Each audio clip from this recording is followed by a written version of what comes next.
This is just the one point that I'm not going to go over the whole first section, but say again? We don't have standards, so we're going to do it like this for the meantime. Perfect. So Hashem created a world in order to be able to create a situation that he could give good to another. He had to pull himself out of it, so to speak, to make an empty space within himself to create the world, and he created all this whole system, which the Arizal really delineates all different kinds of worlds and all the steps until it gets actually down into this physical world where we live, right? Which is the lowest rung, so to speak, on the whole scale of creation, in order to create man who would have free will, and through his free will he'd be able to achieve good for himself. And that's the ultimate purpose of why Kadosh Baruch Hu created this world. And everything else in the world is all just one big system around that. You, gentlemen, to be able to achieve the good, and what is the good? The definition of good is the relationship with the Kadosh Baruch Hu. And the place where we totally experience that relationship with the Kadosh Baruch Hu is not in this world, but in the next world. The next world is not a physical place somewhere else. The next world really is just the way that our sages spoke about the later stage of this creation, right? Which will be when will be more refined in order to be able to receive that good, right? And have the vessel, so to speak, to be able to receive and experience that good. Until here, everything's clear? Yeah? Okay, so we're on the second section. If you guys, maybe if somebody wants to give me one, I'll be able to. Yeah, Chelik Sheni. Derech? The first parak. The first parak. The second section, first parak. If you want to pass it to me, I'll find the page and then I'll be able to announce it. Exactly. I think it's 47. 47? I think so. 47, right? And in the blue books is 47. If somebody else has it, our minhag used to have five different kinds of books. Yeah, I can find it. All right. Okay, good. And in the English book, and in the gray one, mine is on 91. Right. Okay. Givaldik. So this whole section, the second section, is about Hashgachat Hashem. Hashem's involvement in the world, or divine providence, how Hashem runs the world, how he orchestrates and is involved in our lives, right? How is it? Like you guys have heard of what is it called? Clockmaker theory, or clockwork theory. That's like a clock. Hashem built the world. He created the world, and then he left the world, right? And he lets it run by itself. He exists, and it exists, no connection, right? So, to what degree is Hashem involved in our lives? To what degree is He involved in nature's life, right? How does it work? That's what all that kind of stuff and more is in this section. So here we go. Aleph, Yadua u'mevuahu. It's known and well explained. Shekol hanivaim kulam shenivau. All the creations that were created, bein ha'elyonim u'bein ha'tachtonim, whether the exalted creations, like angels, or like spiritual forces, like we spoke about at the end of the first section, or the lower creations, right? Animals, grass, rocks, right? הנה נבראו לפי שראתה בהם החוכמה העליונה צורך ותועלת למה שהוא התכלית הכללי של הבריאה. Every single one of them was created because HaKadosh Baruch Hu saw in them something specifically, in each creation, something necessary to bring about the entirety of what his purpose, what the purpose of the creation was. Meaning, there's nothing extra. Absolutely nothing extra, right? Even the new species that are being discovered at the bottom of the ocean or in the Amazon, right? Everybody gets excited, a new butterfly, right? So there's a reason why, Shalom Aleichem, welcome back. There's a reason for each one of those, and it's not just like, because Hashem wanted to add, something else, right? Each one it has its role, right? Some are more central, some are a little bit more external, but every single thing here is part of one system, right, in order to bring about the general purpose of the world. ומשפטיהם הטבעיים הוחקו והוטבעו כפי מה שגזר החוכמה העליונה היותו נאות. לפי הכוונה שכיוונה בנברא הוא. And therefore all of the rules, not the rules, all the nature and the ways that each part of the system function, right? Why does a butterfly go into a cocoon right? Or what do you call it? Caterpillar going to cocoon and they become a butterfly. And why don't other insects do that, right? Why does the giraffe have such a long neck, and the rhinoceros doesn't seem to have so much of a neck at all, right? All these different aspects, all the details are meaningful. And the reason why Kadosh Baruch Hu created each one of them and established all the different details such is because that in His infinite wisdom saw that it should be so in order to bring about what this particular part of the creation's function is in the Bria, in the creation, right? I mean, everything is intentional, right? Which is very, very different from the modern thinking. Of accidents. Right, accidents and Evolution. Right, evolution. Even though there's some versions of the evolution, there's different versions of it, different aspects of it. So that it's all the meaning behind the evolution is survival, right? But it's arbitrary, and it only got this way because that's what it needed to be in order to survive this particular species. But it's not necessarily doesn't have to be that way, right? But the actual I heard from a very very famous scientist in America. His name is Dr. Presby. I heard that the only part of the evolution theory that is I don't want to botch this up. I'm not going to say it because I don't remember it exactly. But he talked about something called microevolution. I believe it was called microevolution, where it's random changes, and sometimes some of those changes. I think he said this is the only part of evolution theory that's been proven beyond a doubt is microevolution. I believe this is what he said. Don't quote me on it. Where there's small evolutionary changes that happen in animals, but some of them are to the detriment to their species survival, and they're not. They're at least from what people see. Anyway, the point is that's not really our point. Our point is that the belief in our Torah is that everything is not doesn't happen to be so, that it's just so. Because the Kadosh Baruch Hu intended it to be exactly that way, down to the finest details of every single part of the creation, right? V'ulam, back inside, מאותו הטעם עצמו שנבראו, ראו גם כן שהתקיימו כל זמן היות בם התועלת לכלל הבריאה כמו שזכרנו. Not only the nature of each part of the creation is intentional and purposeful, but also the amount of time that each part of creation will be, right, is intentional. As long as it still serves a function that will bring about what HaKadosh Baruch Hu was intending to bring about. Which is very interesting because I don't know that in the Ramchal's time they talked about extinct species, right? So what exactly he was referring to here, right? But talk about dinosaurs, we talk about the extinct species, right? And for us, it's a very sad thing when something becomes extinct. But the Ramchal seems to be saying here that every single thing, it lasts as long as it still serves a meaningful function in this world to bring about what this world is really about, right? So dinosaurs, no dinosaurs, I'll leave that to you guys, but the concept, right, is very clearly here. Therefore, the creator of the world, the master of the world who created all this, lo yimana gam ken milhashgiach aleim lekaimam bo'oto matzav shehu rotzeh otam bo. And therefore, it's not beyond Hashem who created all of this wondrous creation for him to be involved in keeping each species and each thing living and going and functioning in the way that he wants it to function, because he wants this world, right?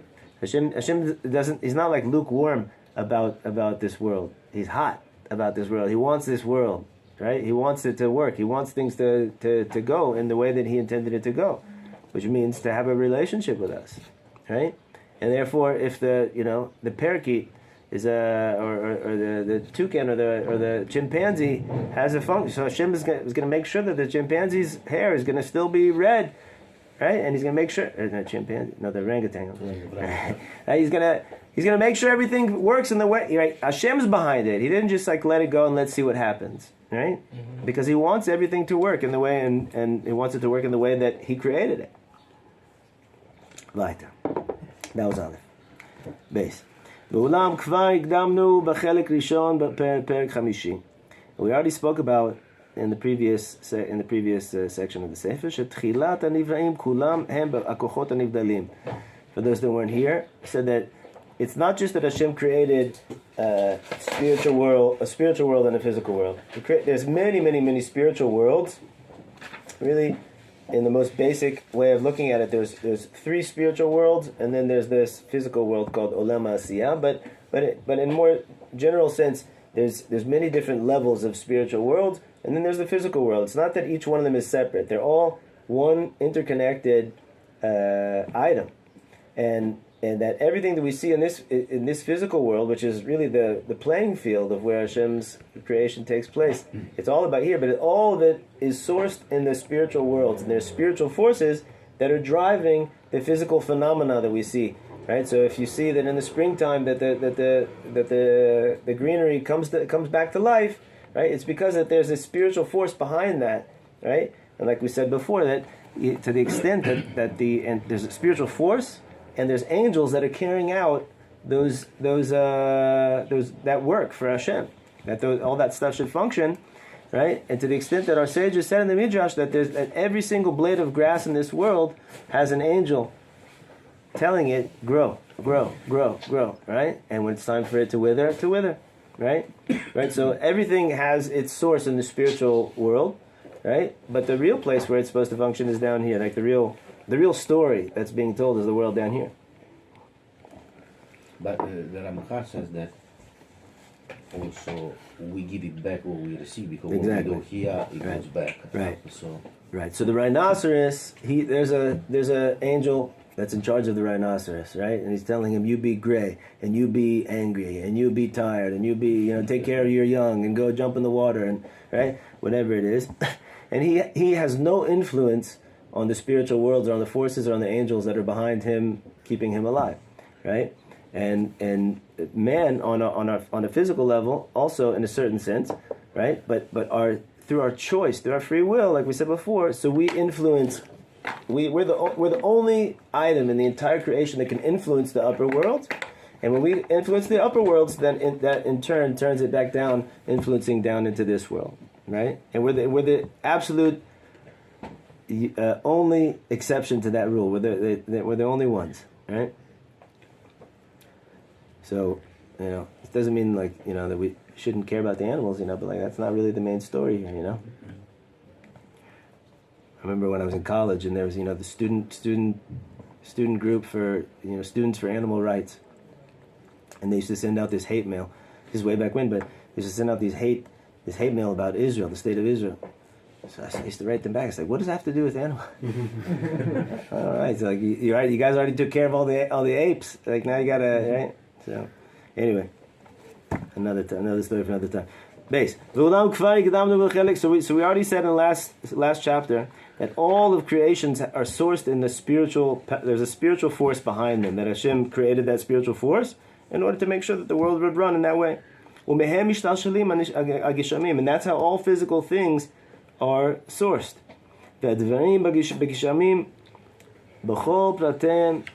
הנה הם כפי מה שנעתק עליהם מן הכוחות ההם בפרטי בחינותיהם. And therefore all the different aspects of every single physical thing in this world, the reason why each detail is such is because that spiritual force is pushing it to be so, is guiding it to be so, and sustaining it in that way.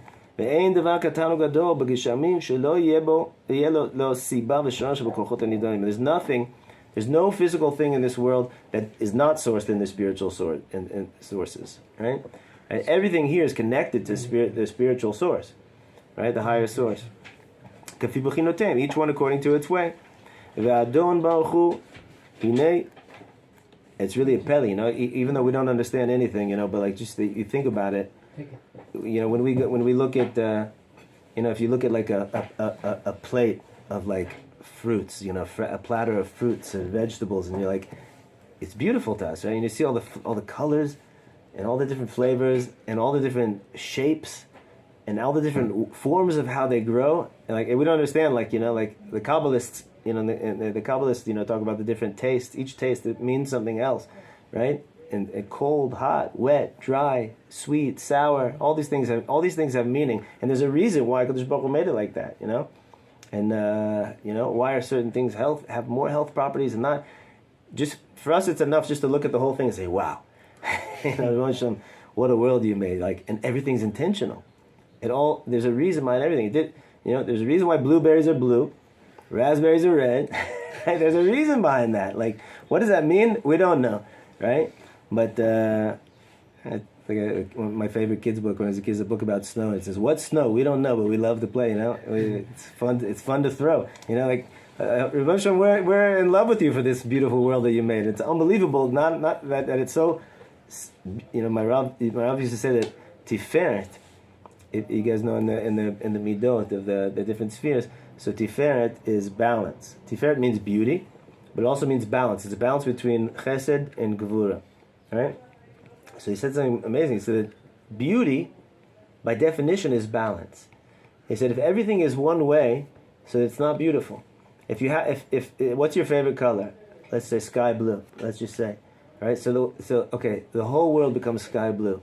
It's no longer beautiful. Right, the beauty of the world really is the balance of all the michlol, the whole of everything. Right.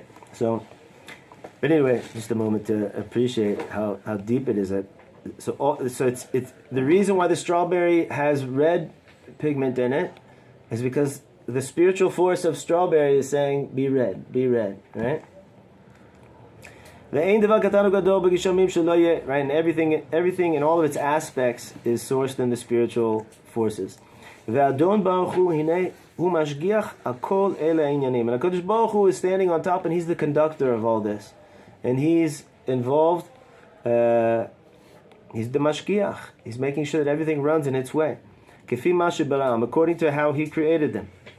Right? That doesn't mean just because when we talk about a mashgiach in this world, so the cook might put in something that the mashgiach doesn't. Nothing can do anything outside of Hashem's realm. So it doesn't mean that Hashem is watching to make sure nothing falls out of order. It just means that Hashem is at the helm, pushing behind this whole system. דהיינו הכוחות, כפי מה שבעולם, דהיינו על הכוחות הנבדלים בראשונה.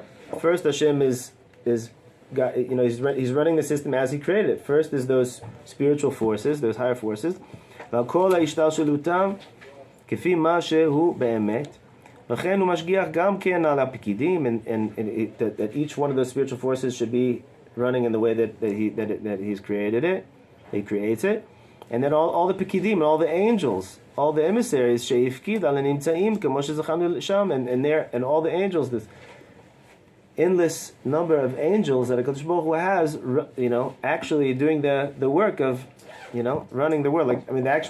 It's interesting. The language of the midrash about that, the blade of grass, is that every single blade of grass has an angel that's hitting it, so to speak. Makeoto, ve'omelo, and he says to him, gadel, gadel, gadel, grow, grow, grow. Right? So it doesn't literally mean hitting, and it doesn't literally mean saying, but they're the ones that are doing it. They're bringing it into fruition. So Hashem is on top of all this whole system to make sure that the spiritual forces are stay in existence, and the angels, and that they're fulfilling their job, and constantly flowing energy and life force into all of these in order that everything should run. Right? Unbelievable, right? Just to break it down for a minute and to think about it, how much is happening. And if you're sitting on a bench outside here, I need a break. Too much classes. I'm going on for a break. Find a little corner here, just quiet, right? And it's it's quiet, it's peaceful. But there's a million trillion, the bird, everything. So much is happening right now, right? Just to keep you alive, in order to make this space where you can choose to turn to God and to serve Hashem, right? That's what it's all about. That's why the birds chirping. That's why the trucks are going. That's why everything that's stirring in this world. It's just wondrous to think about it. Now we're going to Gimel.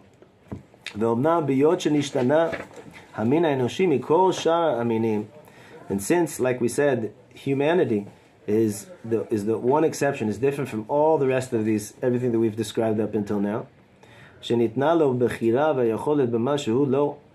shehulo kniyat hashlemut or chisaron, that he has the ability to acquire for himself perfection, greatness, completion, or the opposite, to lose it, through his free choice. And therefore, we are everything in the creation up until we started talking about man is being acted upon, right? And man is the only one that can be an actor, can be a what's the word I'm looking for? It can be a player, so to speak, in this story. He causes something to happen. V'lo not just acted upon. Gam hashgacha alav, and since that's true, right? Since we're so different, and every minute is a moment where we could be where we have a decision to make, right? All the animals, everything else have no decisions to make, right? It might look like they're making decisions, right? But it's not. They're just going according to their, right? It's amazing, really, if you think about it. You know when you watch animals, and they're born. And I saw a horse once, like 2 hours after it was born. It's like it already knows what to do. It can't get up. His legs aren't strong enough. But he's like a couple hours he gets up. he's walking. Like I've got a 1.5-year-old at home. And he's still just getting it together to get this walk straight, and he loses his balance, and it's going to take a couple of years, right? And he's, just getting a couple of words out, right? Humans we're so helpless. It takes right? And even if you can understand, even if a human can get it together physically after a couple of years, right? Psychologically, emotionally, right? Intellectually, right? It's true that we're similar in so many ways to the animal world. We're so different, right? Every moment is a moment essentially of free choice. Every moment of our life, right? As opposed to this horse, it's something inside of me is telling me to get up, right? Something inside of the mother cat is telling her to protect her young, right? So, because that's so, because we're different, the Hashgacha, Hashem's involvement and His guidance in our life, it's imperative that Hashem's involvement in our life should be different than His involvement is in all the other parts of creation. Because Hashem, right, as long as the sea otter, the species of sea otters are doing their, in general their job, right? So I'm not saying that it doesn't make a difference, where this one builds a dam or this one builds a dam. It does make a difference, right?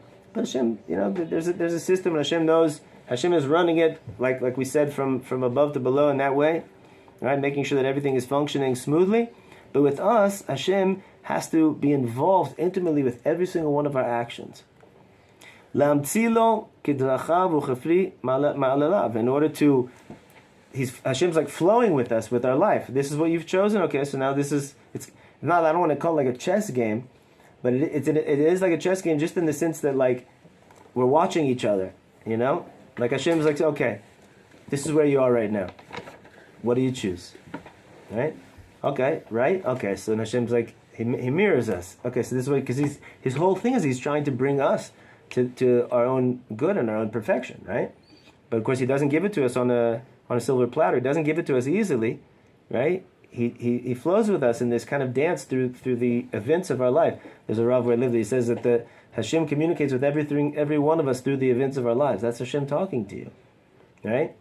So in Ramchal is going to speak it out a little bit more. He says,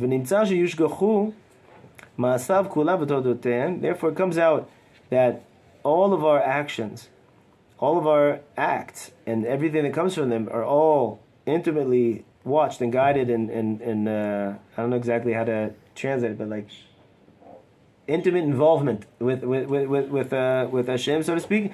V'yashuv v'yushgach alav kefi haraui letodot ha'ma'asim hahem b'frat u'midah keneged midah. And Hashem, like we said, I kind of jumped the gun. And Hashem responds to our actions, right? Midah keneged midah, right?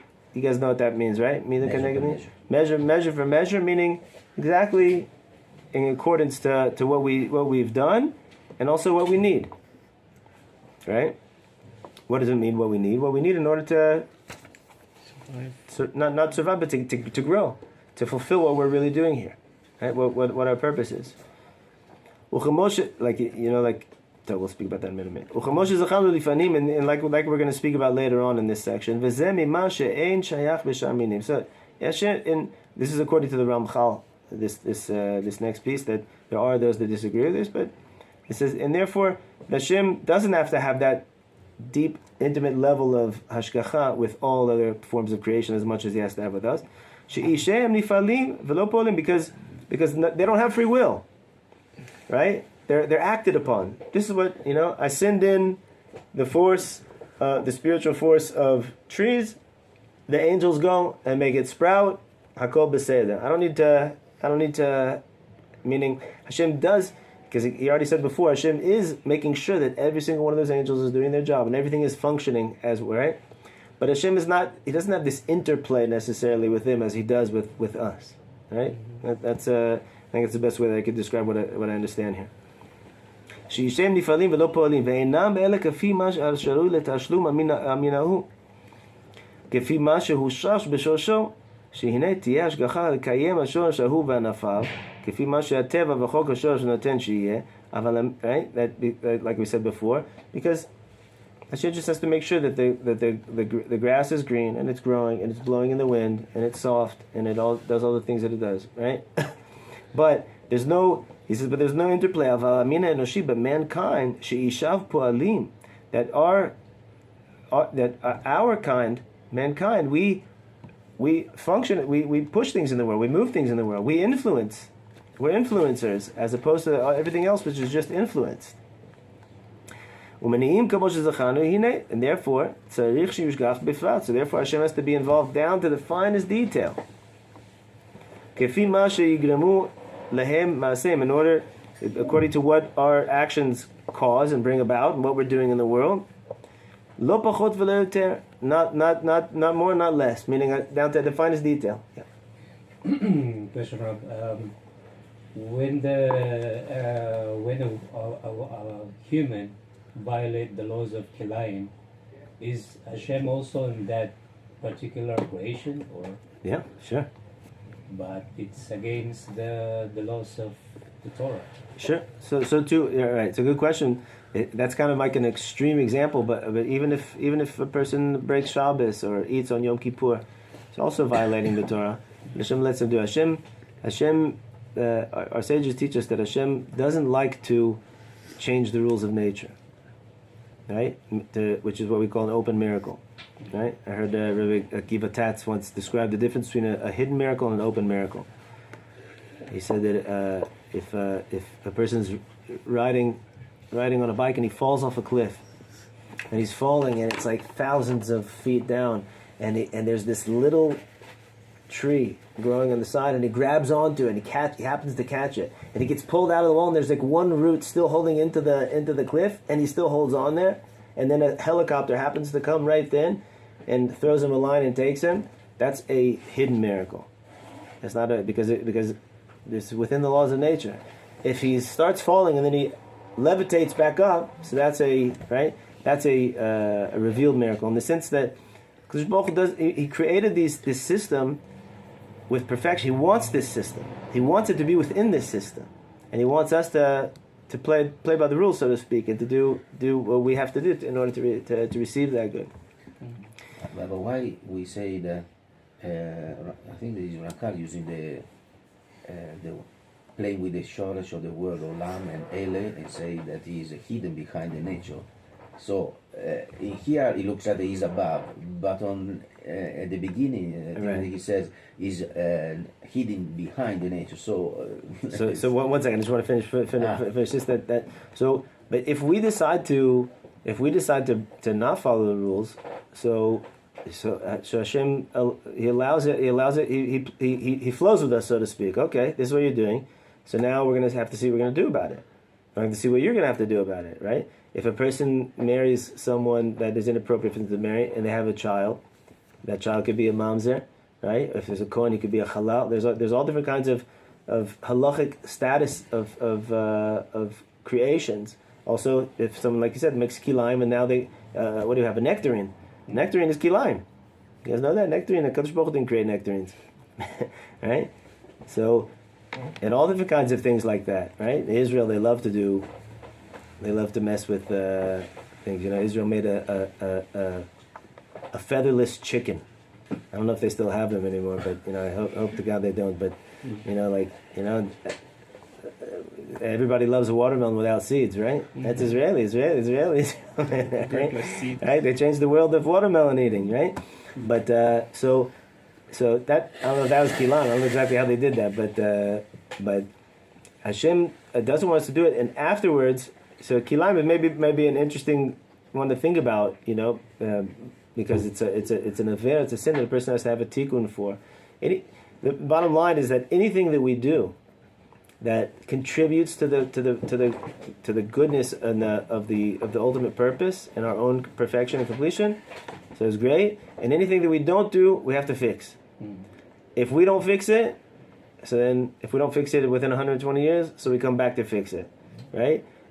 And all of us today are like the Rabbi Shimon Bar Yochai said that all of us today are reincarnations. There's no new souls coming into the world. Right, some are very rare souls. Like we have some neshamas that haven't been in the world for like 700 years and things like that. Very, very special neshamas. But there is the Rabbi Shimon Zohar already says that we've all been here before, right? I don't know if we recognize each other from last time around or whatever, but there's all kinds of rules of that, and therefore we're all fixing stuff, you know. And it actually gives a great chizik, you know, because sometimes a person's like, why is this happening to me? I thought I've been a good boy. I've been doing, I've been doing everything right. And like, this shouldn't be happening to me, right? Maybe according to the way you understand your life right now, you can't make sense of it. But who knows what was happening the last 2, 3, 4 times around, right? And that we all have stuff to fix, you know, all the different relationships in our lives, right? And this is a very, very deep subject, one that's very, very dear to my heart. This subject, particularly about how multi-generational trauma, right? Many of us receive trauma from for Jewish people. We're a nation that's like deeply, deeply traumatized, right? And we're carrying it with us. You know, even if we never step foot in Poland, in whatchamacallit, into Auschwitz, right? But Auschwitz is in every one of our cells, every single Jew, right? And so it's something that we all have to heal, and something that it's all part of us, and we've all been here before, right? And everything will come to a tikkun, and therefore Hashem, that's exactly what the Ramchal is saying, and I'll get to you in a minute. The Ramchal is saying that Hashem flows with us. Okay, so this is your move? Great, right? Sometimes a person finds that the more they do good, the more they seem to have difficulty, right? Well, that doesn't make sense, Rabbi Shalom, because like here I am, I dropped everything, I came to Israel, I'm in yeshiva, and now things dafka don't seem to be going my way, right? So, if a person is sincerely trying to make a tikkun in this world, right, and like if we're here just to have like a good and easy life, gentlemen, we picked the wrong neighborhood. Middle East is not where, there's other places you could have an much easier life, right? And if we're looking to have a non-challenging spiritual life, so there's other practices that are much easier than Judaism. I'm not endorsing anything. Maybe we should turn this thing off for a minute. But the point is that when our job here is our goal is not easy life. Our goal is not a life of pleasure. What's the purpose of life? Just to have as much joy as possible? No, right? But if you understand what you're doing, and you understand that you're actually contributing to the ultimate purpose of why HaKadosh Baruch Hu created this world, I promise you'll have a life of joy. It's not going to be ecstatic joy like someone that's at their favorite concert or on the drugs or something like that. There's going to be this mild, steady joy that comes with you in life. Just like when a person, if you take a person walking back from a day that they just spent at the beach, just drinking pina coladas and just chilling at the beach, right? He's take a check of his nervous system. He's calm. He's feeling good. He's got a big smile on his face. You take a picture of a guy who just spent the whole day cooking and serving food to people in a soup kitchen for homeless people, right? He's tired and he's schwitzy, right? He's got leftover food all over his clothes, right? And he also has a smile on his face. Those are two different smiles, right? It's two different smiles. Which one lasts? Which one means something? Right? I'll leave you guys to judge, but you guys you get the difference. We're here to work. The work doesn't mean like no pleasure, no fun. It means this is what it really is. So a person that comes back to the question, wait a minute, I came to yeshiva, now everything's going hard for me. Rabbi Shalom says, yeah, because you're my partner. Now we're cleaning up the world together. We're fixing things, right? It's not just this generation. It's 10 generations back we're working to clean up right now, right? You're my partner. Avram Avinu was the first person to turn to Hashem, right? The Sfas Emes says an amazing thing. The Ramban actually says this, and the Sfas Emes just quotes it and stretches it out a little bit more. He says that Noach, it's amazing, right? Pay close attention to this. Noach, it says, when you get introduced to Noach, what does it say about Noach? What's Noach's introduction? We're not going to forget your question, by the way. Sorry, just once we get started, it's hard to... He's righteous, right? He's righteous. He walks with God. It's Elokim, right? He walked with God. Okay, now let me tell you the story of Noach, because you have to know who Noach is before you know. Why did Hashem save Noach? He didn't save the rest of the world. Righteous for that time. Huh? Righteous for that time. Oh, right, so that's what Rashi says, but on just basic level. Here's an introduction. I'm about to tell you a story about Noach. You should know Noach is a tzaddik. He's the only person that it says that about, right? So, and then the next major character is Avram Avinu, right? Avram Avinu, it doesn't say Avram was a tzaddik, Avram walked with God. It says Hashem spoke to Avram. Who's this Avram guy? Wait a minute. Tell me a little bit about him before we start talking and go into the story, right? So the Ramban says an amazing thing. He says that was the praise of Avram Avinu, is that Hashem was calling out to everybody, right? Which we're going to go into this a little bit later in the Sefer. How the Ramchal is going to say to us how the generations, how Hashem's relationship with us changed over the generations. But in that generation, Hashem's calling out everybody. Kind of like the way that I imagine is a guy like that's lost at sea. He's calling out on the radio. Is anybody out there? Is anybody out there? Like Hashem is calling out to everybody. Chevra, things are going awry here. Let's fix things up. Nobody's listening. Avram Avinu listened. That's the Shevach. That's the praise of Avram Avinu. He says, Hineni, here I am. Where do you want me? What do you want me to do? Right? So right? That's the praise of Avram Avinu. So. Once Hashem, so if you're calling out on the radio, anybody out there? It says, yeah, it's me, Yankiv. Okay, Yankiv. So then you start talking directly to Yaakov. But before it's just general call. Hashem was calling out to the whole world. Now Avram Avinu answered the call. So okay, Avram Avinu, I want you to go to Eretz Yisrael. Right? Oh, great. I'm going to win the lottery over there. And I'm going to live in a great big palace with a pool, have a bunch of servants. Everything's going to be great. No, you're going to have 10 tests. I'm going to test you in the hardest way that a human being has ever been tested. Right? I'm going to test you and this to make sure that you're my partner. And if you're my partner, so then we're going to work together. We're going to fix this world together, right? He passed the 10 tests. Yitzchak Avinu has tests. Yaakov Avinu even has more tests. And then, right? Yosef HaTzadik. And then Am Yisrael. Like Rabbi Shalom, this is the chosen people. Is this what we were chosen for? Chosen to suffer? Right? No, I'm making sure that you're my partner. You're with me? No matter what, through thick and thin? Let's go. Let's fix this world. Here's your next job. Here's your, if you have somebody, if you're the manager of a team, and you have someone who is a really good worker, so you give him a lot of jobs. The guy that you can't count on, right? You'll give him the small jobs, right? You make sure that the coffee machine is clean, right? And this one you're going to give him the big jobs that are really important, right? So he's schwitzing, he's working, right? Okay, that was a long. I don't remember exactly how that was connected to everything, but okay. And your question was: is Hashem hidden, right? Or is he above, or is he hidden in? Right. So in the sense, he's hidden in the sense that if Hashem would not be, for instance, let's take the angel that's making this plastic still exist, right? If the angel wouldn't be there doing it right now, then it would just cease to exist. So it's true that Hashem created this being, this force to be able to do it, but it's Hashem who's really hidden, the hidden energy behind all of that, right? And specifically what the Ramchal is saying in our lives, in every event, right? Hashem is intimately involved in that. It's not just there's an angel in charge of Micha, Hyman, right? You make sure that he does everything right, and whip him into shape if he misbehaves. No, Hashem is involved in every single part of every detail of our life, to the extent that, that what Chazal said is amazing. He said that if a person is enduring some type of suffering, right? So then it gives us a list of how we should begin to do tshuva. How we should realize that there's no such thing as meaningless suffering or pointless suffering, or just accidental suffering, right? So they say, what's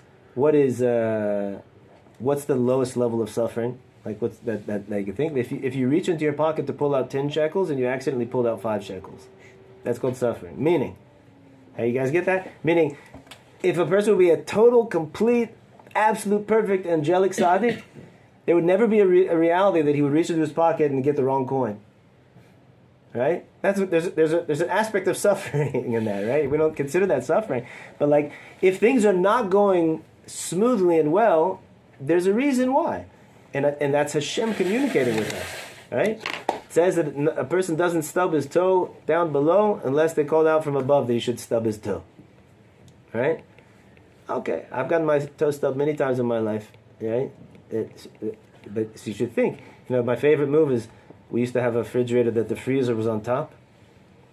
Right now, Baruch Hashem, we switched it. We got a new one that's different. But it used to be that you'd open up something in the freezer, and then you try to get something out of the refrigerator, and you forget that the freezer door is open, and then you come up with all your strength, right? And you see angels and stars, and right? So a yid, when that happens, you say, thank you Hashem, thank you Hashem. Something just got fixed right now, something got fixed in me, right? And we have to be thankful for that and realize that, and not think that it's this darn refrigerator. Why did they make it like this? And even though I suggest you get the freezer on bottom. Okay, John, let's finish this paragraph. One of the last sentence here. Kefi ma sheyigramu lahem ma'asehem, lo pachot v'lo yoter. Hashem is dancing with us in each one of our actions, right? Each time He's flowing with us. Okay, this is what you did, Givaldik. Let me get you to the next stage, right? There's no such thing as us being static with Hashem. It's really an amazing thing. It's such a gift that Hashem is so intimately involved in our lives.